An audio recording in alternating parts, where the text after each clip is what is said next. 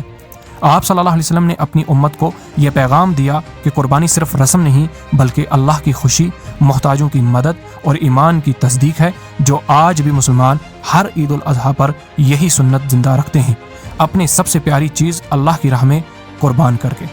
مختصر پوائنٹس میں اگر دیکھیں کہ اسلام اور دوسرے مذہب کی قربانی میں کیا فرق ہے، اس سے آپ کو واضح ہو جائے گا کہ اسلام کی قربانی کس طرح دوسرے مذہب سے الگ مانی جاتی ہے۔ اگر قربانی کا مقصد دیکھیں تو اسلام میں قربانی کا مقصد صرف اللہ کی رضا اور تقوی ہے، دوسرے مذہبوں میں اکثر دیوتاؤں کی خوشی، منت یا گناہوں کی معافی ہوتا ہے۔ چیریٹی اور اسلام کی بات کریں تو اسلام میں قربانی کا عمل چیریٹی، انصاف اور تقوی پر مبنی ہے، جبکہ دوسرے مذہب جو ہیں اس میں ایسا ضروری نہیں۔ اور اگر انسانی قربانی کی بات کریں تو اسلام میں انسانی قربانی کرنا بالکل غلط اور حرام ہے، جبکہ دوسرے جو مذہب ہیں اس میں کبھی کبھی انسانی قربانی بھی پیش ہوتی تھی۔ گوشت کی تقسیم کی بات کریں تو اسلام میں گوشت کا حصہ جو ہے وہ محتاجوں کو دینا فرض ہے، افضل ہے، دوسرے مذہبوں میں ایسا کرنا ضروری نہیں۔ قبولیت کا معیار دیکھیں تو اسلام میں قربانی کی قبولیت صرف نیت اور اللہ کی رضا پر ہے، دوسرے مذہبوں میں ظاہری عمل یا دیوتاؤں کی خوشی پر ہوتا ہے۔ ذبح کا طریقہ دیکھیں کہ اسلام میں جانور کو تیز چھری سے ایک ہی جھٹکے میں ذبح کیا جاتا ہے تاکہ کم سے کم تکلیف ہو، دوسرے مذہبوں میں اکثر جھٹکا، گلا گھونٹنا یا آگ کی رسومات استعمال ہوتے ہیں جس میں جانور کو زیادہ درد ہو سکتا ہے۔ خون کے نکلنے کی بات کریں تو اسلام میں جانور کے گلے پر چاقو رکھ کر خون مکمل طور پر نکلنے کا انتظار کرتے ہیں، جو گوشت کو پاک، صاف اور صحت مند اور سیف رکھتا ہے۔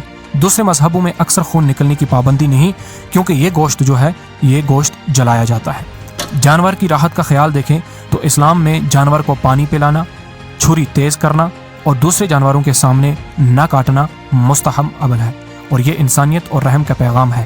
دوسرے مذہبوں میں ایسی انسانیت پر مبنی اصول عام نہیں ہے۔ اللہ کا نام لینا اسلام میں قربانی کرتے وقت بسم اللہ اللہ اکبر کہنا فرض ہے، دوسرے مذہبوں میں دیوتاؤں کے نام یا منتر پڑھے جاتے ہیں یا کبھی بنا کسی خاص ذکر کے قربانی بھی پیش کی جاتی ہے۔